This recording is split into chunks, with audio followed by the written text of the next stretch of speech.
संघ के स्वयंसेवकों सहित समाज के व्यक्ति और समाज की संस्थाएं अभावग्रस्त वर्गों की निस्वार्थ सेवा करने के लिए अधिकाधिक आगे आ रहे हैं।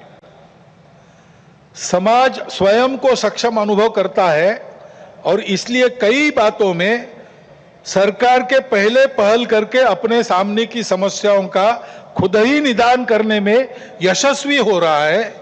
यह भी एक अच्छा लक्षण है और इसलिए ऐसे सब कार्यों में समाज का सहयोग संघ भी अनुभव करता है, अन्य ऐसे काम करने वाले संगठन और व्यक्ति भी अनुभव करते हैं। प्रत्यक्ष सहयोग और सहभाग इसकी इच्छा समाज में बढ़ रही है और बुद्धिजीवियों में भी अपने देश के हमारा कोई स्वतंत्र अलग ऐसा कोई प्रतिमान, ऐसा कोई मॉडल हो सकता है क्या, इसकी खोज करनी चाहिए, ऐसा चिंतन बढ़ रहा है। क्योंकि भारतीय चिंतन दृष्टि एक विशेष है। हमारे प्रमुख अतिथि महोदय ने जितने नाम लिए उन सहित स्वामी विवेकानंद से लेकर तो महात्मा गांधी जी, दीनदयाल उपाध्याय, राम मनोहर लोहिया जी तक, इन सब लोगों ने इस प्रकार की दृष्टि को सामने रखते हुए कुछ चिंतन दिया है। उसकी तफसील उसके अलग अलग होंगे, परंतु उसकी दिशा एक ही है।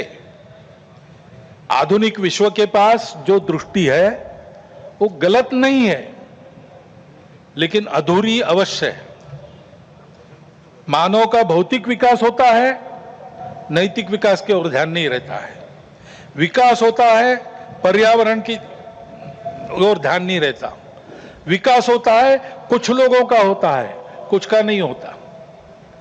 आज अमेरिका का जीवन विकसित माना जाता है, उसको आदर्श मानकर हम चले भारत के लोग, और हमने चाहा कि भारत अमेरिका जैसा जीवन जिए। तो कुछ अभ्यासक कहते हैं हिसाब करके ऐसा जीवन जीने के लिए और 5 पृथ्वियों की आवश्यकता लगेगी। ये विकास कैसे होगा?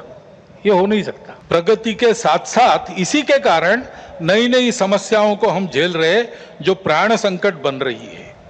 दृष्टि का अधूरापन ही इसके लिए कारण है। हमारी दृष्टि है, हमारी दृष्टि भौतिक विकास के साथ साथ मन, बुद्धि और आध्यात्मिकता का विकास कर सकती है, करती है। व्यक्ति के साथ साथ मानव समूह और सृष्टि का भी विकास साधने वाली हमारी दृष्टि है। मनुष्य की आवश्यकताओं, इच्छाओं के अनुरूप आर्थिक स्थिति, इच्छा पूर्ति हो सबकी, ऐसी व्यवस्था, उसके साथ साथ ही समूह के प्रति और सृष्टि के प्रति कर्तव्य बुद्धि और अपनेपन का साक्षात्कार व्यक्तियों में जगाने की शक्ति हमारी इस दृष्टि में है। सहस्रों वर्षों तक विश्व में इस दृष्टि के आधार पर हमने एक सुंदर, समृद्ध, शांतिपूर्ण, परस्पर संबंधों को पहचानने वाला और मनुष्य और सृष्टि का, मनुष्य और समूह का सहयोगी जीवन ऐसे प्रस्थापित किया था।